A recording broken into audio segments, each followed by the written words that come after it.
Good evening to you, Auntie Sophie. Great to have a conversation with you.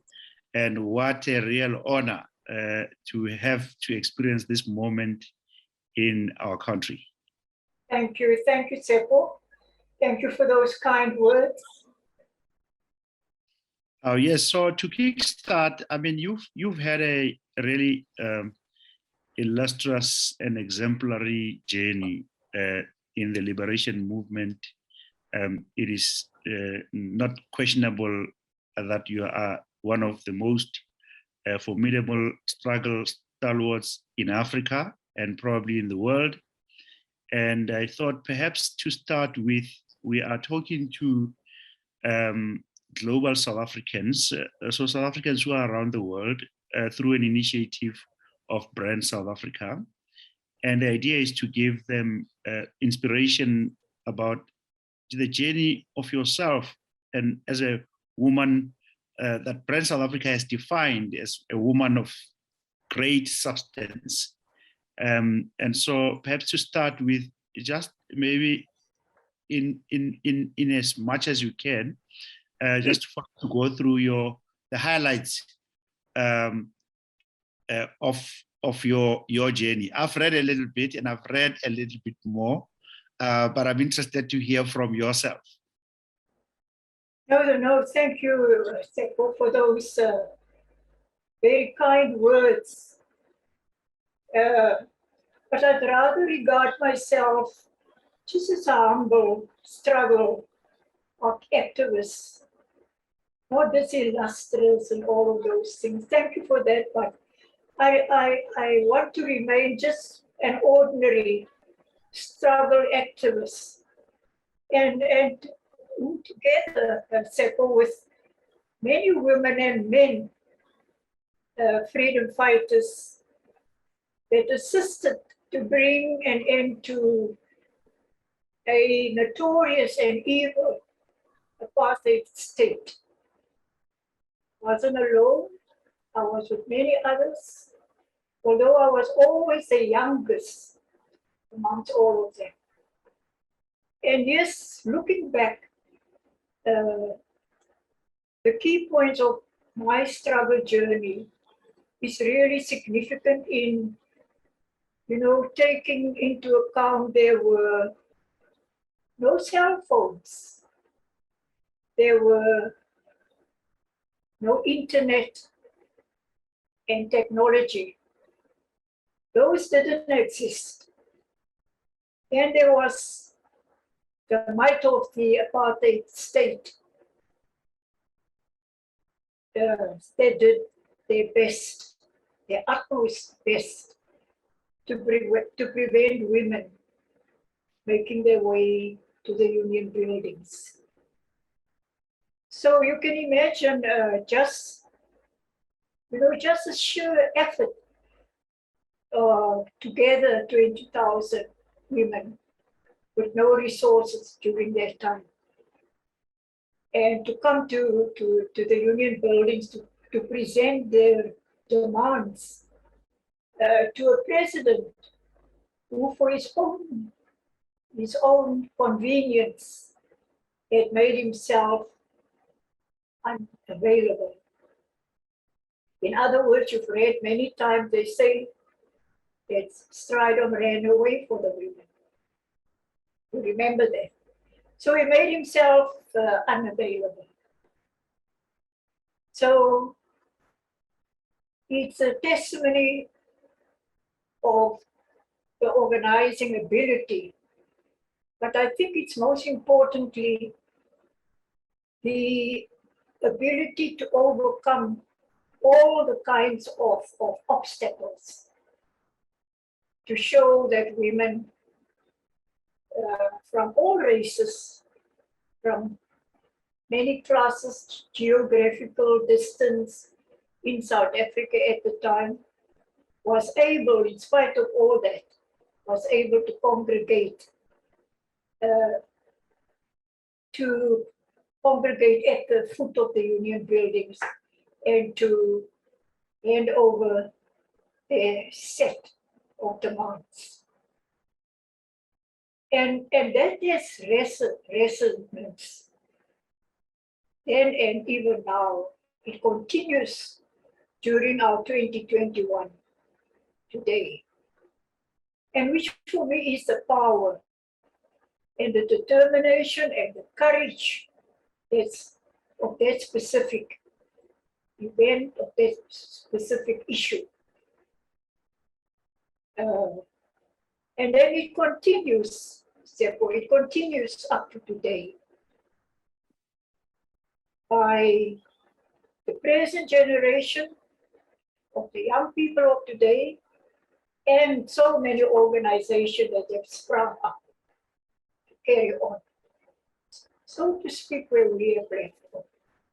And I am very proud and very thankful and grateful that I'm alive, to see the continuation of that struggle being forged, being fought, being challenged head on in today's generation of young women. And also there are so many people that our country don't know about, that are doing wonderful things in the townships, in their own locations, in their own localities, wherever they are. They are doing wonderful things, but they're not calling attention to themselves. That is the beauty of a people. They do the work, but they have no compunctions of beating their own breast about it. So that is, the highlight, one of the highlights of this journey is that spirit and the bravery of women, 20,000 strong, that came from all over South Africa to say enough is enough. And another highlight is the Freedom Charter, where I was also involved. We were involved in the cells. Yes. Belonging to the components. And we went around the country, into the dongas, into the valleys, into places that you will not believe where people lived during that time, in the shacks. And we asked people, and we were a bunch of youngsters. We are all old now, but some of them are still alive that can attest. And we asked the people that if you are in a position to govern, what is it that you all want for yourselves? And everything was so scarce during that time. We didn't have pads like today when you write on a pad and you write on proper writing material. We used to write on the back of cigarette boxes, on pages, on pieces of paper, jotting down what it is that the ordinary people say that they want in their lives if they were in a position to govern.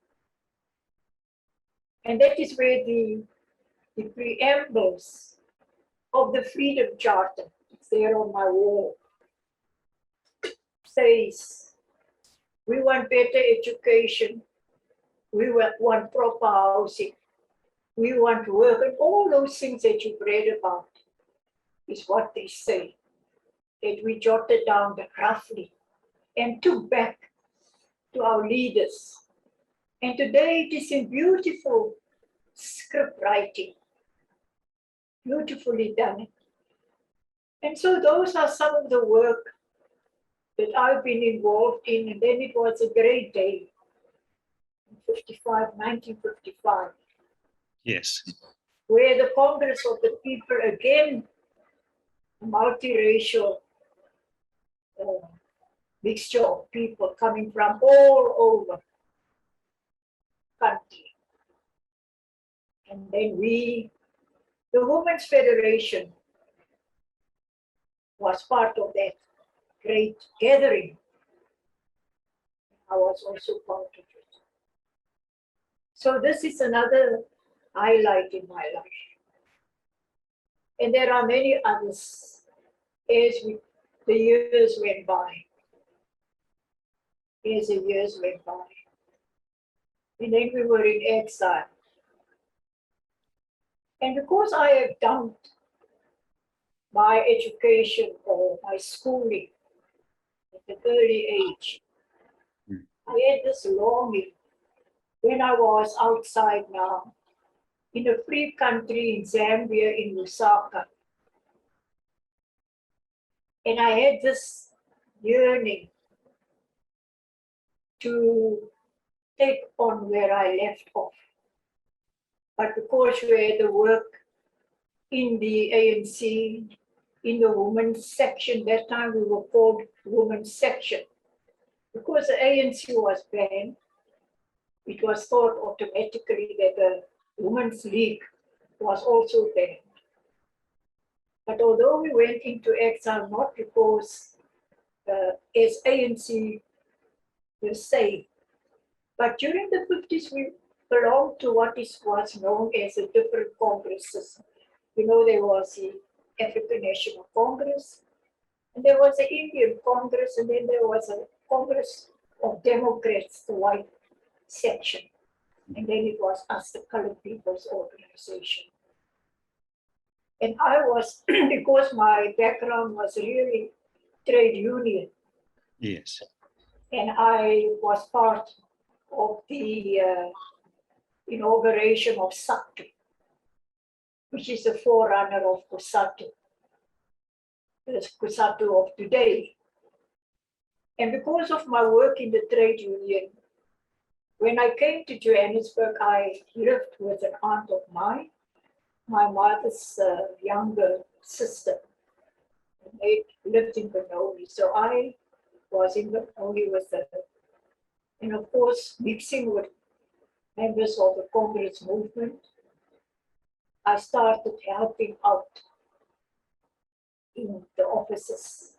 Yes. The offices are still here in Market Street.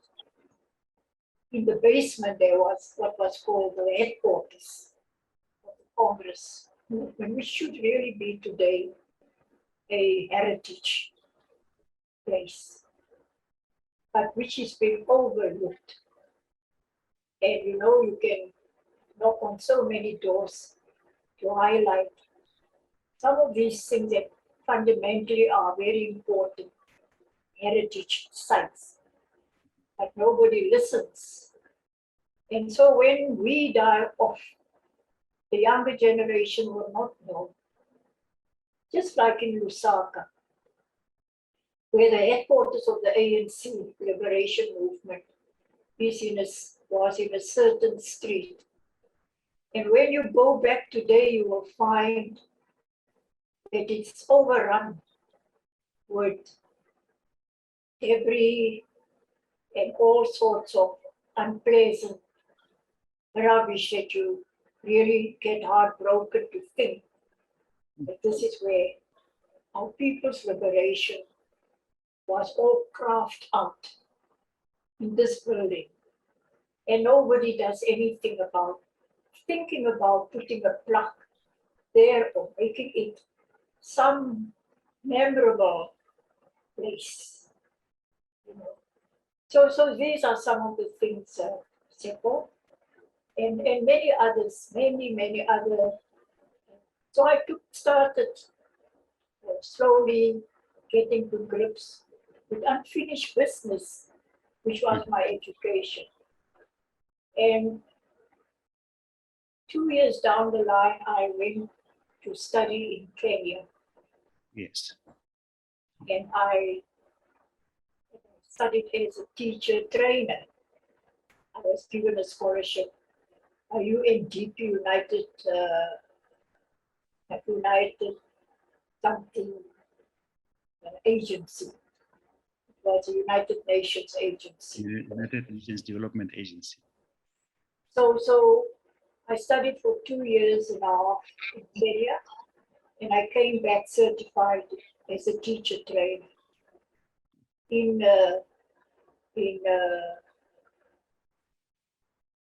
shorthand, typing, office science, and so on. And after that, I was deployed by the ANC to work in what is known as the United Nations Institute for Namibia, which is known as UNI. That was in Lusaka, and that was a training institute or a training center that was opened or established by the United Nations for the Namibians. And the Namibians were a liberation movement also in Lusaka, just like the other movements like ZAPU and ZANU and FRELIMO and MPLA, and all those liberation movements. But SWAPO was different because, not different, but only different in the sense that their struggle was administered by the United Nations. And as you know that it was called Southwest Africa, which was also because it's an appendage of South Africa. It was an appendage of South Africa. And the apartheid government also ran Southwest Africa.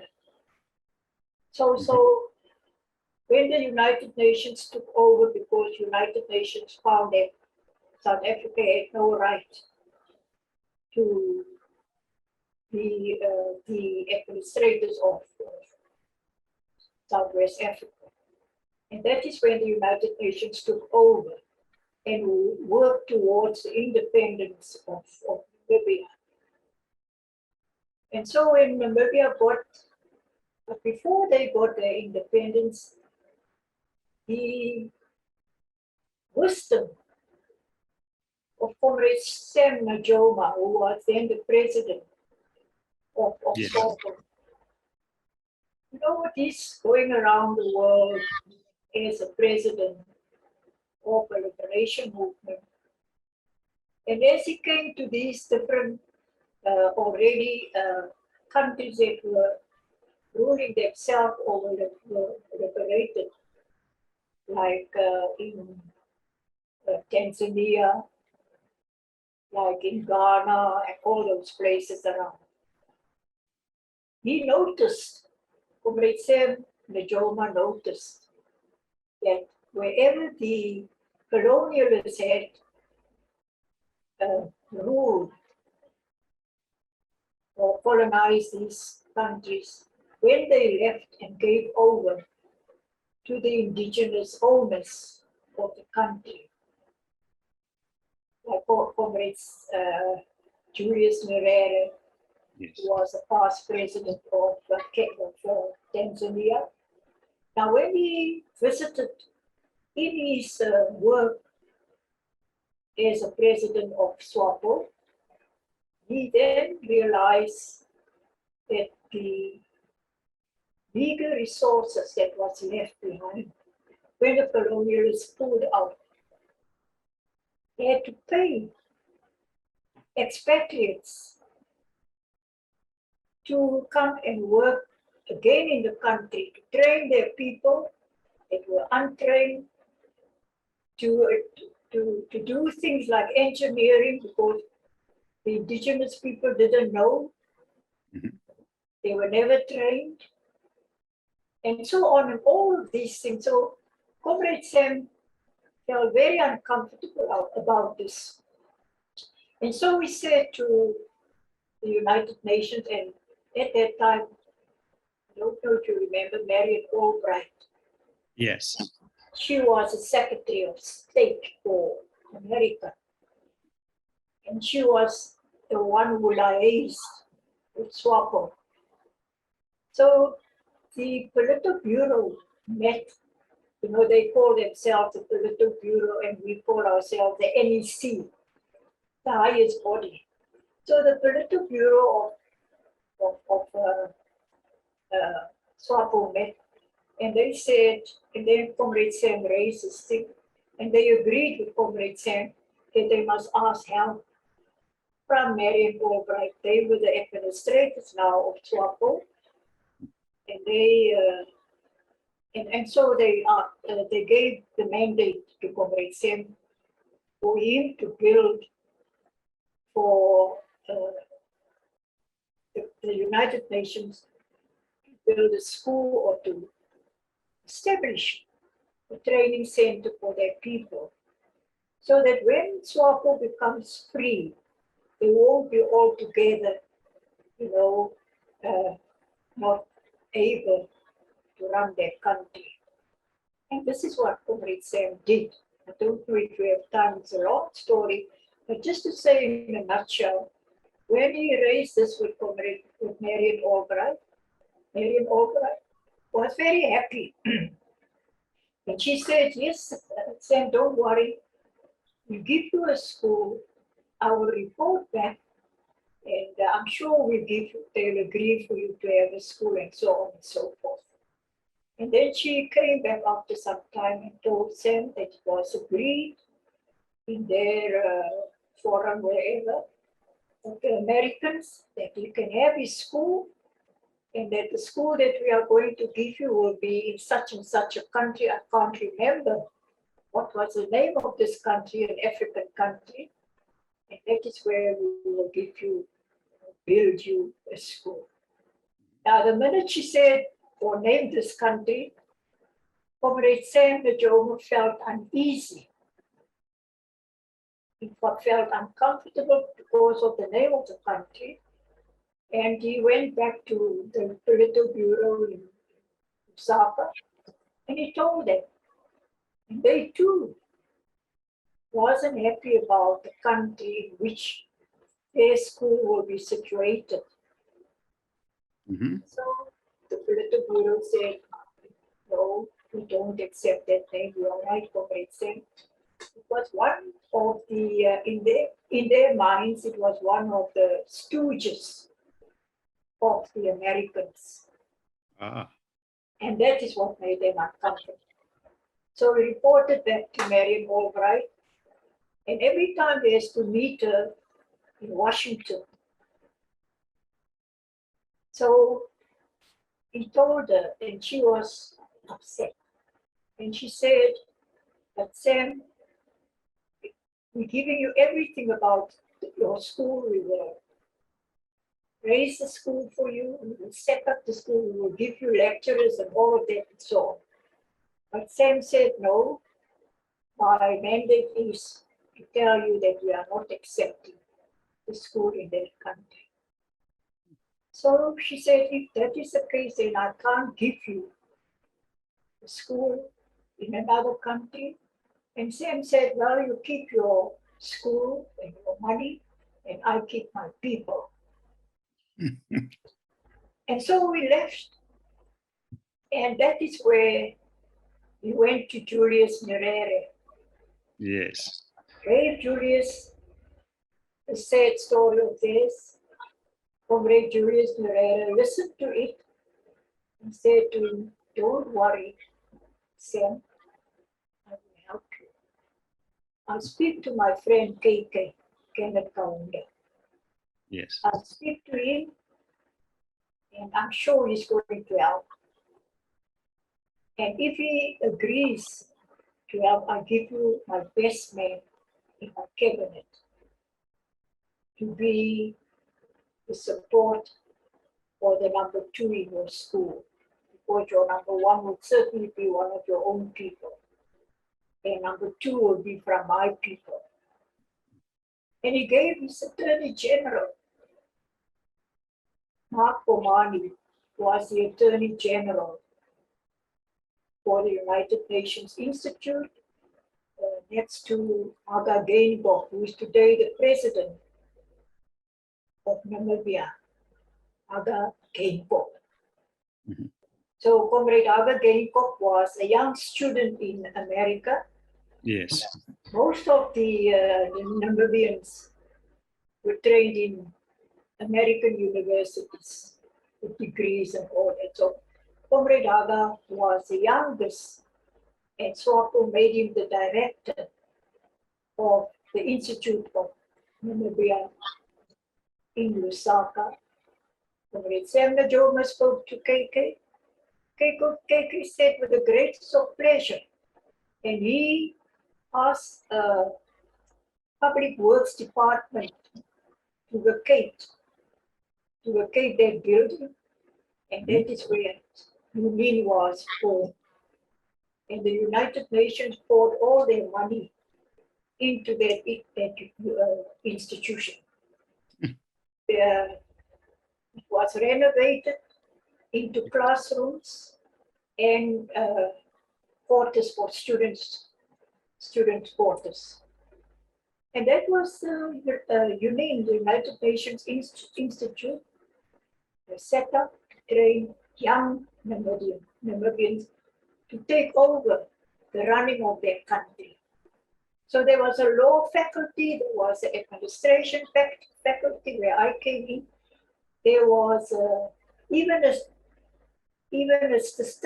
statistic faculty, which we didn't know about such a faculty, but it was based on the American concept, the way they have their colleges.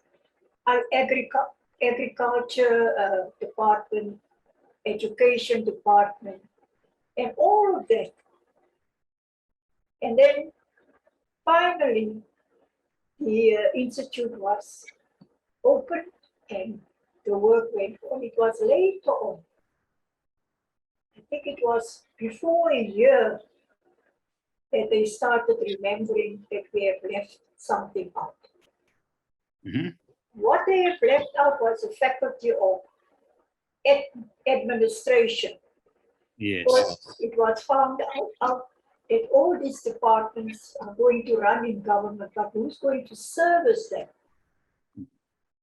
We haven't prepared people to service them. So that is when, by that time, the money, you see in the United Nations, all the agencies, which are family, every agency in the UNDP, UNESCO, the health part, and they got all these different departments of the United. So all of them pay every country pay towards the upkeep of the United Nations. So it is incumbent for them to make a contribution to the mother body, the United Nations. Absolutely. So what happened was that each country gave a lecturer.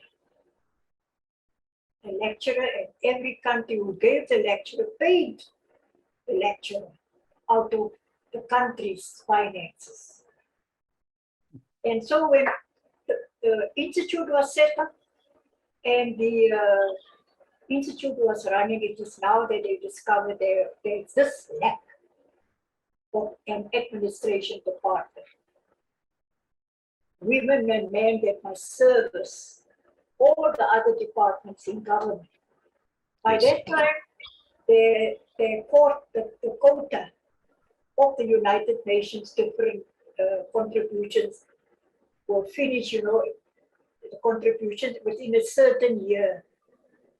You have to pay, and then nothing, you don't have money anymore. So the SWAPO now asks ANC, because all the liberation movements based in Lusaka were sister liberation movement, and we all help one another. So they came to ANC and said to ANC, we know that you have the most educated people and you are very well resourced. We need a lecturer in the Institute of Namibia, and we're asking you to help. I was just then in Kenya during my last half year. And it was Comrade Alfonso and Comrade Joe Tlantla who came to my late husband and told him that we know she's out training, she's not here, but we've got a request from SWAPO, and we know that it is her line because I was also typing for late OR. Yes. Very confidential work, and I would put it at the place where Joe Chandler would come and collect it. Only he knew where to find it. So they knew my skills. And so when I was out training, they said, we have somebody, but she's not here. When she comes, we talk to them. But they left the message with my late husband. And when I arrived, after I finished all my training, my husband told me that this is what the ANC was here for. They said that you must think about it. It will come back when you. And this is how I was deployed to the Institute of Namibia. That time we didn't call it deploy, you know. You were, Yes. what did you call it? Seconded. You were seconded to Correct. the Institute of Namibia. But it was on local pay because they didn't have foreign exchange. And that is why they wanted the local person. And that is how I also worked at the Institute of Namibia as a lecturer. And I must say, that was one of the highlights of my journey. Because there, you know, the Namibians were humble people with very little basic education. And here was this highfalutin institute set up on the basis of American universities. And the lecturers that were training these students were PhDs. And some had 2 PhDs, some had masters, some had all the, you know, all the certificates of higher learning. Mm-hmm. And I rubbed shoulders with them, and I learned so much of them from them. You know. And I was exposed to very, very cultured people. Through best practice. So those are some of the highlights of this journey of mine, and the working in the institute from, I think it was late 70s, right up to 1990. You know, dividing my work between the women's section and the ANC, and my teaching in the institute, in the department. So it was tough in a way because I never had leave. If I had leave, my leave would be used for traveling for women's section work abroad, or attending conferences in the country or whatever. So I never really had leave. It was just a constant life of work, although it was pleasurable and fulfilling. And it was, you know, happy work and happy people. Yep. That build you, that lifted you, that corrected you when they see that you are perhaps weak in one area or another. So it was an enjoyable, pleasurable kind of life during that time. And then I came home. I don't know if you want me to stop now. No, so I'm fascinated with the journey, and I think South Africans around the world will appreciate the story, and the particularly the key milestones. I've got 1 or 2 questions, but please continue. So when I came home, I was, even before I came home, we were waiting You were waiting to be indemnified. To be indemnified, to be cleared before you enter the country, because you were out of your country, maybe illegally, you left your country illegally, you didn't go by passport, you just left. And then the organization, which the regime discovered, and also knowing your own activism inside the country and where you were born, and the organization was banned for all that time, and here you have to come home now. So you have to be cleared, or what they call legally indemnified. And the Namibians had now gone home, the leadership had gone home to start preparing for their own taking over the Namibia. Mhm. And so the leadership, the top leadership were home.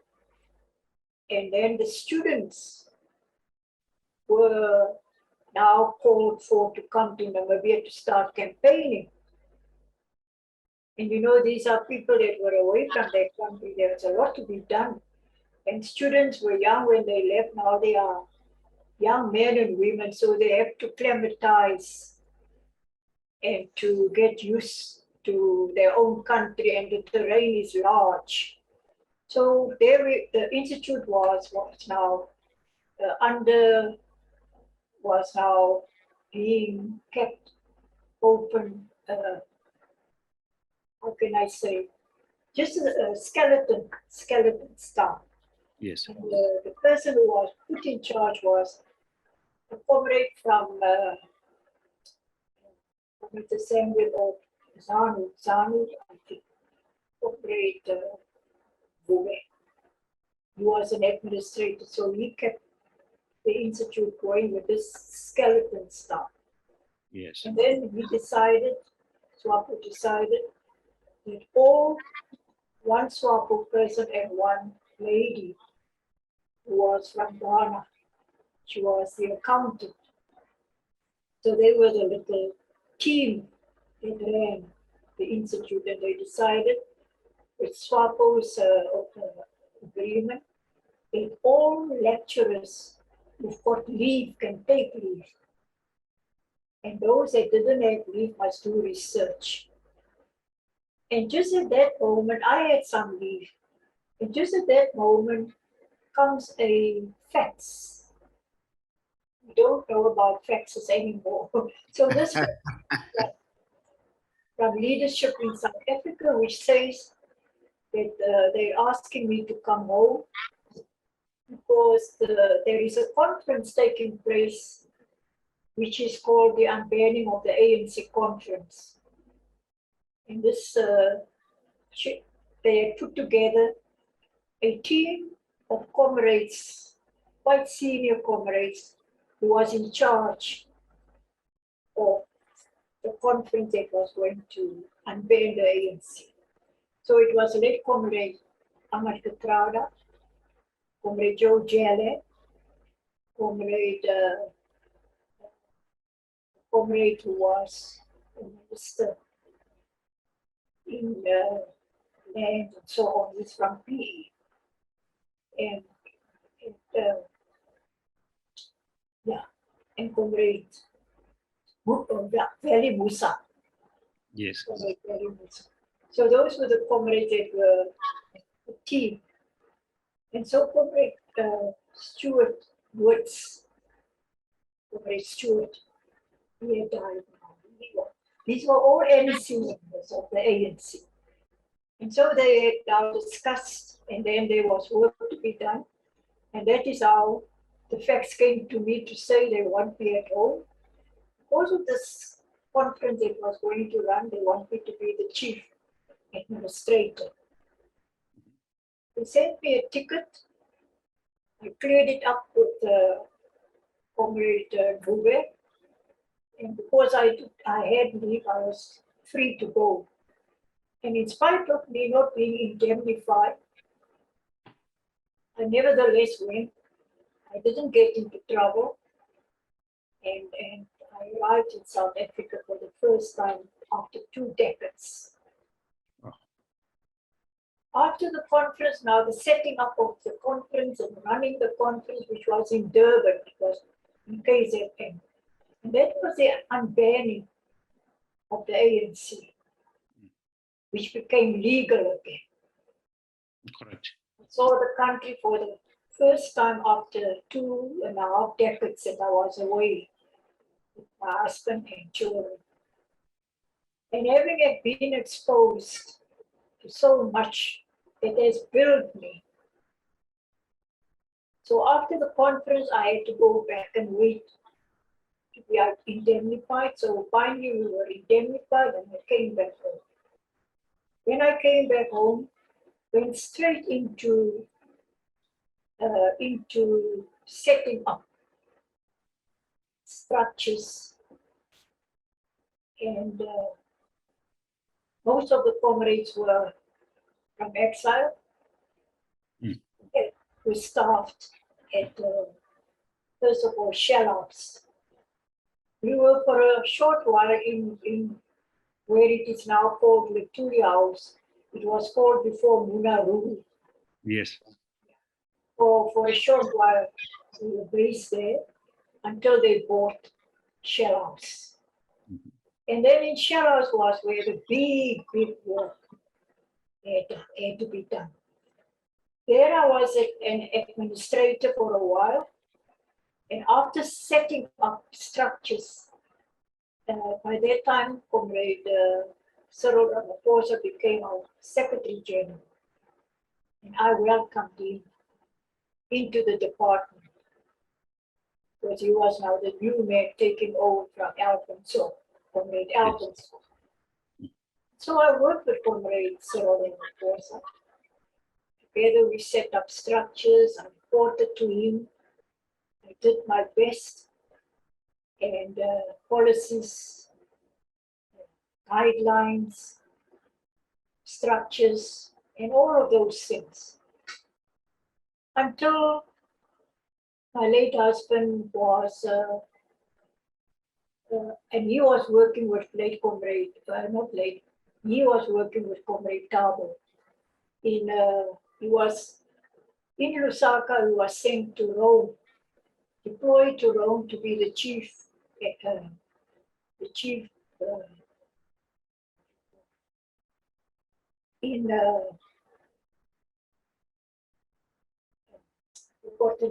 so anyway, you worked in Rome, I was in Lusaka. Too many sacrifices. The ANC said to me when they posted the chief representative here, they made him the chief representative in Rome. And the ANC said to me, look, we won't advise you to go and work with your husband in Rome. Because here at the Institute, where we have deployed you, you're getting a salary. In Rome, your husband will get a small stipend. And you will not be working if you don't get a job. In other words, they said to me, just stay and carry on working. So we used to meet when he comes for discussions, for consultations, and I have some days that I can spend in Rome. My children were all in boarding school. My last daughter, my son was in GDR, training as a doctor. My other daughter was in Moscow. She's a human rights lawyer. And so the family was always separated. It was a matter when I was going for ANC duties to another country. I will meet my son getting off the plane, coming from a youth festival. So it was through the wire. He's on the other side and I'm on this side. Just hello and goodbye. You know, that was a life. So here I was back at home, working at Shell House, doing all the things that we did in Shell House, and my husband was in the Department of not foreign affairs, let's call it foreign affairs. And Comrade Tabo was the head of foreign affairs, which was the equivalent of the regime's foreign affairs. So, as you know, with the negotiations, things were ironed out. And all the people in Comrade Tabo's department was integrated into the proper foreign affairs in Pretoria. So my husband was also integrated and he worked in foreign affairs. I continued working in Shell House until my husband was appointed as an ambassador to Jordan. And then I had to stop working and go to Jordan to be with him as the spouse of the ambassador. But all this was again training, because you also needed to understand and to know what is expected of the spouse of an ambassador. There are so many things, you know, so my life has been a life of education, of training, of exposure. And you can believe me if I say to you that the British Embassy was in Jordan, the American Embassy was in Jordan, and all the G7s, as you know them. Yes. As you know, there's also politics in the diplomatic world. And so the politics was also there. The G7s are the top, and the African and the other countries are under. But you can believe the South African embassy was so highly rated, and they loved Mandela so much that when the embassy car driving my husband to any event, the Jordanian children and young people will run, Mandela, Mandela, Mandela, Mandela. They would see the flag, the South African flag. And because my husband he wasn't a light complexion man. He had exact features of an African. You know, they would praise him, Mandela, Mandela. And when we get to a function or a hotel, what do you call those people there? They will leave the British and the Americans to the South African car to open the door for the ambassador. You know. Yes. So it was again a very beautiful life. And the Arab people are really very conscious of status. You know. And especially the Palestinians that were there. We were good friends with the Palestinians. And they would then invite us. My late husband, they would invite him. And we would think it's an ordinary invitation of, you know, just a family. We would say, Sophie, come.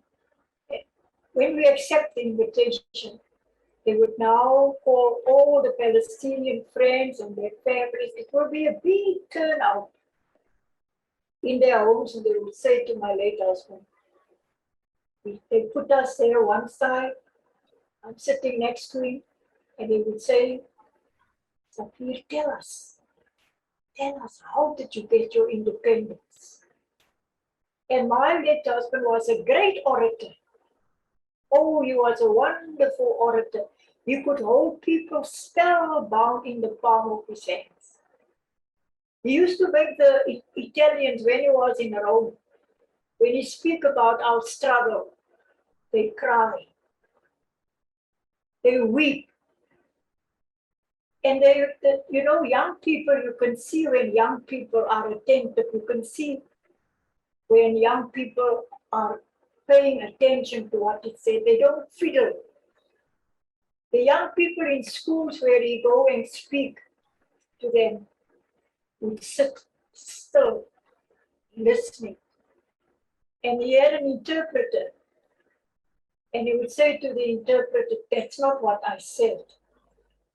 Because he too had such a head for languages, he picked up very quickly. And he would say to the interpreter, no, it's not what I said. Correct. Also, this is another episode in my life. And then when it is National Day, South African National Day, the Jordanians would vie against one another to attend to our National Day. You know, it was such a thing for them. And it would be in the newspapers, in the daily papers of this National Day, because we had all the right things there. We would fly out our famed boss and our protea, and fly out the cooks that will cook our indigenous food for that night. And we had also the person that died now from Natal, that group, forgotten that group. Yes. Yeah. So those were the highlights of that episode in my life. And what an inspiring journey. I really wish we could have more time to go into deeper details. But perhaps towards closing for this session, and maybe we should do a follow-up, is just to check if you were to speak to South Africans around the world and just give them a message of hope, given the challenges that we're facing currently, but the opportunities that lie ahead. So in closing, what would you say to global South Africans around the world? You know, Seppo, it is in a way a tragedy that has happened, as you know what happened. And we're not going to linger over that.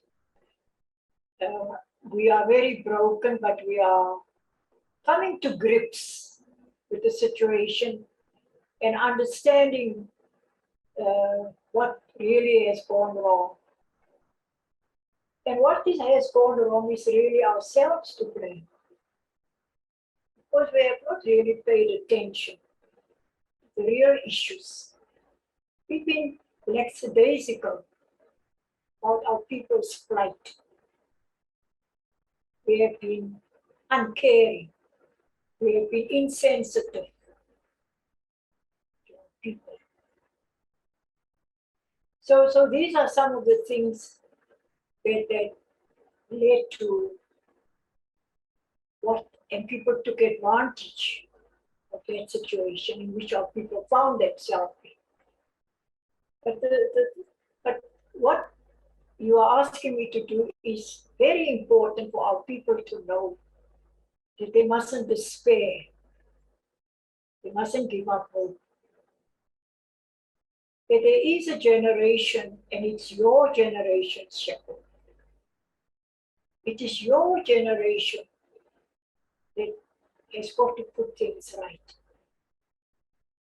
We have laid the foundation, and hopefully, even if there isn't enough of you that are building on that foundation, others will join you. We must continue to have hope. We must continue to have our own vision as individuals and as a people, our vision for a future, for our children, your children, our children, your grandchildren, and the grandchildren of all of your generation. You must work towards it. And it's going to cost a lot of bravery. It's going to cost a lot of hardships, but you must be strong. You must be determined. And you must have the courage and the conviction of your values. And your values is what must be your guiding light. You know, the women of the 1956 march a number of them was illiterate and semi-illiterate. A number of them, few of them were educated and highly educated. But they had determination and they had foresight and their values was what was their strong point. So I'm just saying to our people out there, wherever they are, they must continue. And the ones who are expatriates must never be expatriates forever. We've been around the world and we've seen what expatriates are. The long and the short, you have to return home. And South Africa is a country with so much potential. And we know that other people praise our country. Other people love the beauty of our country. And we must keep this beauty of this country together for the future generation. Keep it clean, keep it right. Keep it in the way that it should be kept. In the way that it was handed over to us, because we must admit and be truthful. And to say that when it was handed over to us, it was handed over as a decent country, never mind all the big rats. It was there, but all in all, what a clean country. Mm-hmm.